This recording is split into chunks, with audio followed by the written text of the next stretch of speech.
അസ്സലാമു അലൈക്കും വറഹ്മത്തുള്ളാഹി വബറകാതുഹു. അൽഹംദുലില്ലാഹി റബ്ബിൽ ആലമീൻ. അസ്സലാത്തു വസ്സലാമു അലാ അഷ്റഫിൽ മുർസലീൻ വഅലാ ആലിഹി വസ്വഹ്ബിഹി അജ്മഈൻ. അമ്മാ ബഅദ്. മഹാനായ അഹ്മദ് ബിൻ അത്വാഇല്ലാഹി സിക്കന്ദരി റഹിമഹുല്ലാഹ് തങ്ങളുടെ അൽ ഹികമുൽ അത്വാഇയ്യയിലെ അടുത്തൊരു ഹിക്മത്ത്. ഇന്നമാ ജഅലദ് ദാറൽ ആഖിറത മഹല്ലൻ ലിജസാഇ ഇബാദിഹിൽ മുഅ്മിനീൻ ലിഅന്ന ഹാദിഹി ദാർ ലാ തസഉ മാ യുരീദു അൻ യുഅതിയഹും വലിഅന്നഹു അജല്ല അഖ്ദാറഹും അൻ യുജാസിയഹും ഫി ദാരിൻ ലാ ബഖാ ലഹ. ഇന്നമാ ജഅലദ് ദാറൽ ആഖിറത, ആഖിറത്തിനെയാക്കി, ആഖിറത്തെന്ന ഗേഹമാക്കി, മഹല്ലി ജസാഇ ഇബാദിഹിൽ മുഅ്മിനീൻ, മുഅ്മിനീങ്ങളായ അടിമകൾക്ക് പ്രതിഫലം നൽകാനുള്ള സ്ഥലം അത് ഏതാക്കി? ആഖിറമാക്കി. ദുന്യാവല്ല, ആഖിറത്തിൽ നിന്നാണ് അത് ലഭിക്കുക. എന്തേ അങ്ങനെ ആക്കിയത്? ലിഅന്ന ഹാദിഹി ദാർ ലാ തസഉ മാ യുരീദു അൻ യുഅതിയഹും, ഈ വീട്, ഈ ദുന്യാവ് എന്നുള്ളത് അള്ളാഹു അവർക്ക് നൽകാൻ ഉദ്ദേശിച്ച സാധനങ്ങൾ ഇവിടെ നൽകാൻ പറ്റില്ല. ലാ തസഉ, അതിന് സാധ്യമല്ല.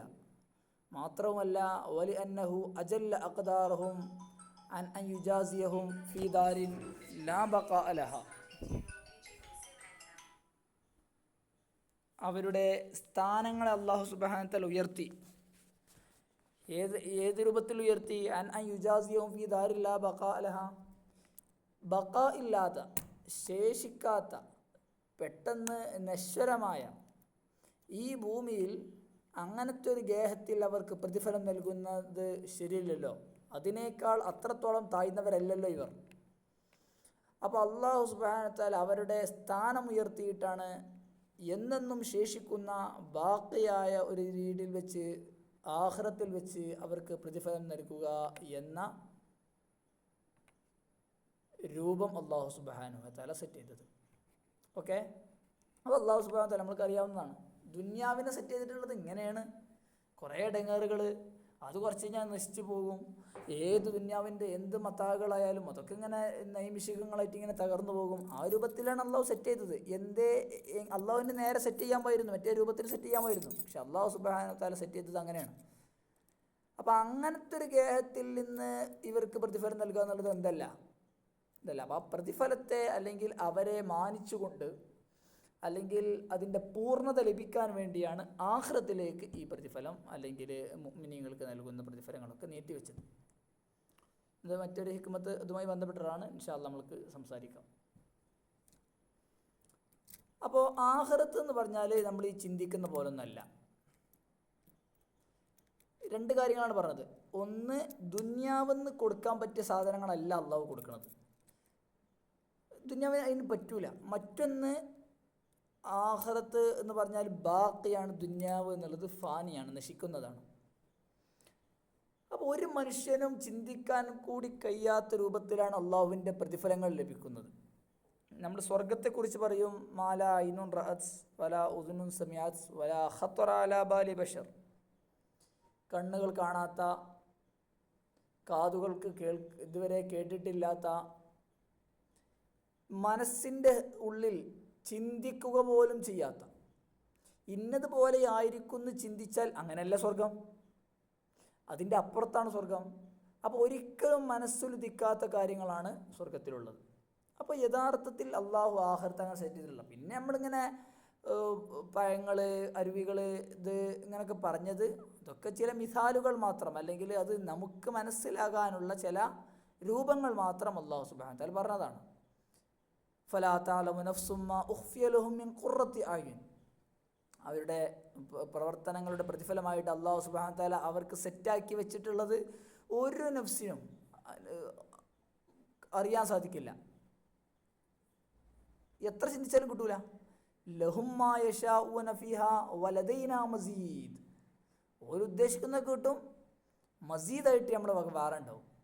അപ്പോൾ അള്ളാഹു എത്രത്തോളം ഇത് സെറ്റാക്കിയാണെന്നുള്ളത് അള്ളാഹു സുബ്ഹാനഹു വതആലയ്ക്ക് മാത്രം അറിയുന്നതാണ്. ഹദീസിലൊക്കെ ഇതിൻ്റെ പല രൂപങ്ങൾ വന്നിട്ടുണ്ട്. അവസാനമായിട്ട് അള്ളാഹു സ്വർഗത്തിൽ കിടക്കുന്ന ആളുണ്ട്. പല രൂപങ്ങളും ഇങ്ങനെ പല രൂപങ്ങളും പല ഇതായിട്ട് ഹദീസിൽ വന്നിട്ടുണ്ട്. ഇങ്ങനെ വേച്ച് നടന്ന് അള്ളാഹുവിനെ സ്തുതിച്ച് മുന്നോട്ട് പോകുമ്പോൾ ഒരു മരം ആ മരത്തിൻ്റെ തണലിൽ നിൽക്കട്ടെ എന്ന് അള്ളാഹുവിനോട് ചോദിക്കുന്നു. അപ്പോൾ അള്ളാഹു പറയുന്നു, ആ മരം തന്നാൽ നീ മറ്റൊരു മരത്തിന് അപ്പുറത്ത് വേറൊരു മരം കണ്ടാൽ അതിൻ്റെ തണലിൽ നിനക്ക് വേണ്ടി വരും. അപ്പോൾ ആ അത് ചോദിക്കും, ഞാൻ അങ്ങനൊന്നും ചോദിക്കൂല എന്ന് പറയുന്നു. പിന്നെ വേറൊരു മരം കണ്ടപ്പോൾ ഞാൻ അതിൻ്റെ അപ്പുറത്തേക്ക് പോട്ടെ എന്ന് ചോദിക്കുന്നു. അങ്ങനെ പോയി അദ്ദേഹം സ്വർഗത്തിൻ്റെ അടുത്തുള്ളൊരു മരം, നല്ല വിശാലമായിട്ടുള്ള ഒരു മരത്തിൻ്റെ അവിടെ എത്തുന്നു. ഇതേപോലെ അപ്പോൾ അള്ളാഹു പറയുന്നു, ലഅല്ലി ഇൻ ആതയ്തുകഹ സഅൽതനി ഗൈറഹ,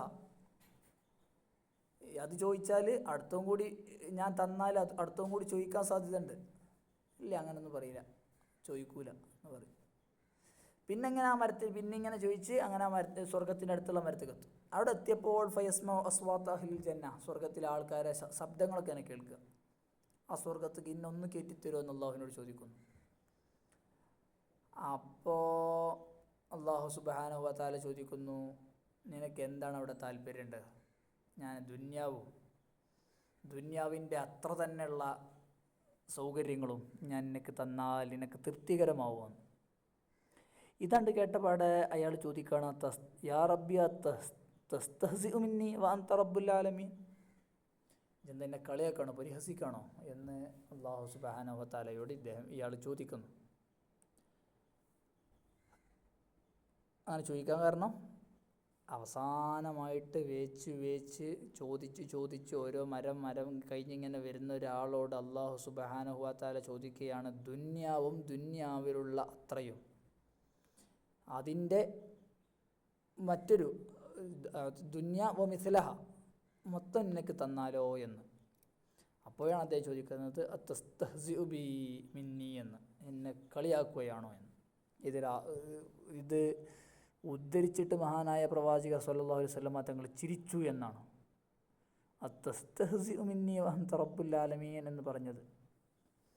പിന്നെ അതിനെ ഉദ്ധരിക്കുന്ന മഹാനായ ഇബ്നു മസ്ഊദ് റളിയല്ലാഹു അൻഹു പുഞ്ചിരിക്കുന്നു. അങ്ങനെയൊക്കെ. അപ്പോൾ അവസാനമായിട്ട് കയറുന്ന ഒരാൾക്കുള്ള അനുഗ്രഹമാണ് ഇത്. അല്ലാഹു പറയുന്നുണ്ട്, ലാ അസ്തഹ്സിഉ മിൻക വലാകിന്നി അലാ മാ അശാഉ ഖാദിർ, മഹാനായ മുസ്ലിം ഉദ്ധരിച്ച ഹദീസാണ്. ഇങ്ങനെ തുടങ്ങിയിട്ടുള്ള പല ഹദീസുകളും അങ്ങനെ ഉണ്ട്. അങ്ങനെ അവസാനമായിട്ട് നരകത്തിൽ നിന്ന് പുറപ്പെട്ട് സ്വർഗത്തിലേക്ക് എത്തുന്ന ആളെക്കുറിച്ച് ഹദീസിൽ വേറെയും വന്നിട്ടുണ്ട്. ഇതേ ഹദീസ് തന്നെ വ്യത്യസ്ത റിവായത്തുകളൊക്കെ ആയിട്ട്. അല്ലാഹു സുബ്ഹാനഹു വ തആല ചോദിക്കുന്നുണ്ട്, സിൽ കദാ വ കദാ, എനിക്ക് ആവശ്യമുള്ളത് ചോദിച്ചോ എന്ന് പറയും. അങ്ങനെ ആഗ്രഹങ്ങളൊക്കെ തീർന്നാൽ ഖാല അല്ലാഹു ഹുവ ലക വ അശ്റതു അംസാലി, ഇത് ചോദിച്ചതും അതിൻ്റെ അപ്പുറത്തുള്ള 10 ഇരട്ടിയും നിനക്കുണ്ട് എന്ന് പറയും. അങ്ങനെ അദ്ദേഹം ചോദിച്ച് അദ്ദേഹത്തിൻ്റെ ഒരു കൊട്ടാര അല്ലെങ്കിൽ ഒരു വീട്ടിലേക്ക് പ്രവേശിക്കുന്നു. അവിടെ സൗജത്ത് അദ്ദേഹത്തിൻ്റെ 2 ഹൂറുലീങ്ങൾ അദ്ദേഹത്തെ സ്വീകരിക്കാൻ ഒരുങ്ങുന്നു. ഫതഖൂലാൻ അൽഹംദുലില്ലാഹില്ലദീ അഹ്യാക ലനാ വ അഹ്യാനാ ലക്. അപ്പോൾ മൂപ്പർ പറയുന്നതാണ്, അതാണ് നമ്മളൊരു പോയിന്റ്. മൂപ്പർ പറയും, മാ ഉഅ്തിയ അഹദുൻ മിസ്ല മാ ഉഅ്തീതു, ഇക്കെന്തോ ഒരു വലിയ സൗകര്യമാണ്, ഇങ്ങനത്തെ സൗകര്യം ഒരാൾക്കും കിട്ടിയിട്ടുണ്ടാവില്ല എന്ന് അദ്ദേഹം പറയുന്നതാണ്. ഇങ്ങനെ അവസാനം വന്ന ഒരാളുടെ മുപ്പര ചിന്തയാണ്. അപ്പോൾ ഇത് ഏറ്റവും അവസാനം വന്ന ഒരാളുടെ ചിന്തയാണെങ്കിൽ ബാക്കിയുള്ളവരുടെ അവസ്ഥ എന്തായിരിക്കും? അപ്പോൾ ചുരുക്കി പറഞ്ഞാൽ ഒരു മനുഷ്യനും ചിന്തിക്കാൻ കഴിയാത്ത രൂപത്തിൽ ഉള്ള സൗകര്യങ്ങൾ, സുഖങ്ങൾ ആണ് അല്ലാഹു സുബ്ഹാനഹു വ തആല ആഖിറത്തിൽ സെറ്റാക്കി വെച്ചിട്ടുള്ളത് എന്നുള്ളതാണ്. ദുന്യാവ് അങ്ങനല്ല. ദുന്യാവ് നമ്മുടെ മുമ്പൊക്കെ വിശദീകരിച്ചതാണ്. ദുന്യാവ് ദാറു തക്ലീഫ്, ഇങ്ങനെ ഇടങ്ങേറുകൾ ഉണ്ടാവും, ഫന ഉണ്ടാവും, ഇങ്ങനത്തെ കുറേ സാധനങ്ങൾ ഒരുമിച്ച് കൂടിയതാണ് ദുന്യാവ്. അപ്പോൾ അത് കുറച്ചാണ്ട് കഴിഞ്ഞാൽ അതാണ് നഷ്ടപ്പെടുമെങ്കിൽ അല്ലേ, ദുന്യാവിലുള്ള ഏറ്റവും നമ്മളെ അസ്വസ്ഥമാക്കുന്നത് തന്നെ അതാണ്. നമ്മൾക്കൊരു സമ്പത്ത് കിട്ടിയാൽ നമ്മൾക്കതിലൊരു സ്വസ്ഥത കൈവരിക്കാൻ സാധ്യമല്ല. കാരണം എന്താ, ഇത് കുറച്ചിനത് നീങ്ങിപ്പോകും, ഉറപ്പാണ്. ഇത് എന്നേക്കുള്ളതല്ല. എന്തനുഗ്രഹങ്ങളായാലും ഇത് കുറച്ച് കഴിഞ്ഞാൽ നീങ്ങിപ്പോകൂലേ, ഈ സമയം കടന്നു പോകൂലേ എന്ന ഒരു ചിന്ത വന്നാൽ നമ്മൾക്കത് ഇത് വന്നല്ലോ, പ്രശ്നം വന്നു. അങ്ങനൊരു ചിന്ത ആഖിറത്തിൽ വരില്ല. അബദിയാകുമ്പോഴാണ് ഒരു നിയമത്ത് പൂർണ്ണമാകുന്നത്. അല്ലെങ്കിൽ മഹാനായ ഇബ്നു അത്താഇല്ലാഹി സെക്കന്ദരി തന്നെ അത് വിശദീകരിക്കുന്നുണ്ട്. ഒരു അവസാനം ബുദ്ധിമുട്ട് വന്നാൽ അതിൽ അസ്വസ്ഥനാകേണ്ട കാര്യമില്ല, അനുഗ്രഹം വന്നാൽ അതിൽ സന്തോഷിക്കേണ്ട കാര്യം ഒരു മനുഷ്യനെ സംബന്ധിച്ചിടത്തോളം വരുന്നില്ല. അനുഗ്രഹം വന്നാൽ സന്തോഷിക്കാതിരിക്കാൻ കാരണം അനുഗ്രഹം എപ്പോഴും നീങ്ങിപ്പോയേക്കാം. ബുദ്ധിമുട്ട് വന്നാൽ അസ്വസ്ഥപ്പെടേണ്ട കാരണം ഇതും എപ്പോഴും നീങ്ങിപ്പോയേക്കാം, സന്തോഷം വരും. ഇതാണ്. മാത്രമല്ല ഒരു കാര്യം, ആ കാര്യത്തിൻ്റെ ലക്ഷ്യത്തിനനുസരിച്ചാണ് വഴി ഉണ്ടാവുക. അപ്പോൾ ആഖിറം എന്നുള്ളൊരു ലക്ഷ്യം ഭയങ്കര സന്തോഷകരമാണെങ്കിൽ വഴി അത്ര ബുദ്ധിമുട്ടായി തോന്നൂല. നമ്മൾ എന്തെങ്കിലും ഒരു വലിയ ലക്ഷ്യത്തിലേക്ക് പോകാനുള്ള ഒരു നമ്മുടെ സിയാറത്ത് അല്ലെങ്കിൽ ട്രിപ്പ്, ആ ട്രിപ്പിൽ നമ്മളൊരു ലക്ഷ്യം ഉണ്ടാവും. ആ ഡെസ്റ്റിനേഷൻ കൃത്യമാണെങ്കിൽ അല്ലെങ്കിൽ ആനന്ദദായകമാണെങ്കിൽ ആ വഴി ചിലപ്പോൾ കാടുകളിലൂടെയും ചുരങ്ങളും അങ്ങനെ ഇടങ്ങേറായിട്ടായിരിക്കും, അങ്ങനെ ചിലപ്പോൾ പ്രശ്നം ഉണ്ടാവില്ല. പക്ഷേ വഴിയൊക്കെ സെറ്റ്, അന്ന് നിൽക്കാനുള്ള റിസോർട്ട് അത് വളരെ ലോക്കൽ, അങ്ങനെയെന്നുണ്ടെങ്കിൽ ആ യാത്ര തന്നെ കുളവും. അപ്പോൾ ലക്ഷ്യത്തിനനുസരിച്ചാണ് വഴിൻ്റെത് വരിക. വഴിക്കല്ല പ്രാധാന്യം, ലക്ഷ്യത്തിനാണ്, നമ്മുടെ മഖ്സദിനാണ്. അതാണ് ഈ ആഖിറത്തിനും വരുന്നത്. അപ്പോൾ ദുനിയാവിലുള്ള മത്തായിബായാലും ബുദ്ധിമുട്ടുകളായാലും ഒക്കെ ആ ലക്ഷ്യത്തിൻ്റെ പ്രാധാന്യം അനുസരിച്ച് അത് ലഘൂകരിക്കപ്പെടും. പിന്നെ നമ്മൾ നേരത്തെ പറഞ്ഞതുമാണ്, ദുനിയാവിലെ ബുദ്ധിമുട്ടുകളെന്ന് പറഞ്ഞാൽ അതൊരു അള്ളാഹുവിൻ്റെ നിയമത്താണ്, ലുത്തുഫാണ്. ഇല്ലെങ്കിൽ എപ്പോഴും മനുഷ്യൻ ദുനിയാവിലേക്ക് മാത്രം ചിന്തിക്കുന്ന, ദുനിയാവിൻ്റെ സുഖങ്ങളെക്കുറിച്ച് മാത്രം അതിൽ മാത്രം ജീവിതം കഴിച്ചു കൂട്ടുന്ന ഒരാളായി മാറും. അങ്ങനെ വേണ്ട. കാരണം അള്ളാഹു സുബ്ഹാനഹു വ തആല തന്നതാണ്, അള്ളാഹു എപ്പോഴും തിരിച്ചെടുക്കും. എൻ്റെ യഥാർത്ഥ ലക്ഷ്യം ഇതല്ല, ആഖിറമാണ് എന്നതിലേക്കുള്ള ഒരു സൂചനകളാണ് അള്ളാഹു സുബ്ഹാനഹു വ തആല ഇവിടെ തരുന്ന ഈ ബുദ്ധിമുട്ടുകളൊക്കെ പറഞ്ഞതാണ്. അപ്പോൾ ഷാബ്, ഷെയ്ഖ്, ഇതിൻ്റെയൊക്കെ നമ്മൾ വ്യത്യാസം പറഞ്ഞിരുന്നു. ഷെയ്ഖാകുമ്പോൾ ഒന്നും കൂടി അള്ളാഹു സുബ്ഹാനഹു വ തആലയിലേക്ക് അടുക്കും. കാരണം ഇതൊക്കെ നഷ്ടപ്പെട്ടു പോവാണ് എന്നുള്ളൊരു ചിന്ത ഒരു മനുഷ്യനെ ബാധിക്കും. യഥാർത്ഥത്തിൽ വേണ്ടത് ഷെയ്ഖായിരിക്കെ ആരിലേക്ക്, ഷാബായിരിക്കെ അള്ളാഹു സുബ്ഹാനഹു വ തആലയിലേക്ക് എടുക്കുക എന്നുള്ളതാണ്. മഹാനായ ഷാറാവി, മുത്തവല്ലി ഷാറാവി തങ്ങളുടെ ഒരു ഇതുണ്ട്, ഒരു സംസാരം നിങ്ങൾക്ക് യൂട്യൂബിലൊക്കെ കിട്ടും. അദ്ദേഹം ഒരു ഹദീസ് ഉദ്ധരിക്കുന്നുണ്ട്, സലാസുൻ അഹബ്ബു ഇലല്ലാഹ്, ഒരു ഖുദ്സിയ ഹദീസായിട്ട്, വഹുബ്ബി ലി സലാസിൻ അശദ്ദു വഅക്റഹു സലാസൻ വകറാഹിയതി വഅബ്ഗദു സലാസൻ വബുഗ്ളി ലി സലാസിൻ അശദ്ദു. മൂന്നാളുകളെ എനിക്ക് നല്ല ഇഷ്ടമാണ്, പക്ഷേ മറ്റൊരു മൂന്നാളുകളെയാണ് ഭയങ്കര ഇഷ്ടം. ഉദാഹരണത്തിന് ഷെയ്ഖുൻ മുത്തിയ, അനുസരിക്കുന്ന വൃദ്ധൻ, അള്ളാഹുവിനെ വഴിപ്പെടുന്ന വൃദ്ധൻ, അള്ളാഹുവിന് ഇഷ്ടപ്പെട്ട ആളാണ്. പക്ഷേ ഷാബുൻ മുത്തിയായിട്ടുള്ള ആളെ നന്നായി ഇഷ്ടമാണ്. അങ്ങനെ വിശദീകരിക്കുന്നുണ്ട്. അതുപോലെ തന്നെ ഷാബുൻ ആസി, അള്ളാഹു സുബ്ഹാനഹു വ തആല ദേഷ്യപ്പെടുന്നുണ്ട്. യുവാവാണ്, പക്ഷേ എന്നിട്ട് വൈകേടിലായിട്ട് നടക്കുന്ന, അള്ളാഹുവിന് വെറുപ്പാണ്. പക്ഷേ ഷെയ്ഖുൻ ആസിയാണ് അള്ളാഹുവിന് കൂടുതൽ വെറുപ്പ്. കാരണം ഷെയ്ഖായിട്ടും അവൻ എന്താണ്, വൈകേടിലായിട്ട് നടക്കുകയാണ് എന്നുള്ളത്. അപ്പോൾ ചുരുക്കി പറഞ്ഞാൽ ഇതാണ് ഒരു മനുഷ്യൻ്റെ ലക്ഷ്യം, ആഖിറത്താണ്. ആ ലക്ഷ്യത്തിനനുസരിച്ച് പ്രവർത്തിക്കുക എന്നുള്ളതാണ്. നമ്മൾ ആദ്യ ഒരു ഹിക്മത്തിൻ്റെ അവിടെ നമ്മൾ പറഞ്ഞിരുന്നു, മൻ വജദ സമറത അമലിഹി ആജിലൻ ഫഹുവ ദലീലുൻ അലാ വുജൂദിൽ ഖബൂലി ആജില. അത് ഈ ആഖിറത്തുമായി, നമ്മുടെ ഈ ആഖിറത്തും ദുനിയാവുമായി ബന്ധപ്പെട്ടൊരു സാധനമാണ്. നമ്മൾ അള്ളാഹുവിന് വഴിപ്പെട്ട് ജീവിക്കുന്നു, ഇവിടെ അമലുകൾ ചെയ്യുന്നു. ആ അമലുകൾ സ്വീകരിക്കപ്പെട്ടാലാണ് ആഖിറത്തിൽ പ്രതിഫലം.